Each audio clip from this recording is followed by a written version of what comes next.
Hello everyone. In this video, we learn how to use voice type on Google Docs. First step, on the top, click on Tools, and from this menu, click on Voice Typing.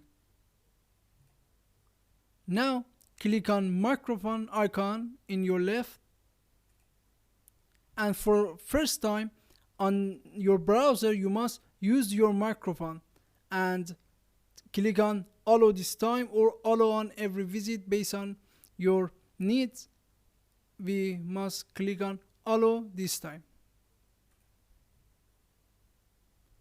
Hello everyone. In this video, we learn how to use voice type on Google Docs. I hope this video was useful for you. Please subscribe to our channel and support us to make more videos. Thanks for watching. After you speak, again click on that icon to turn off this feature. I hope this video was useful for you, and in this video we learn how to use voice type. Thanks for watching.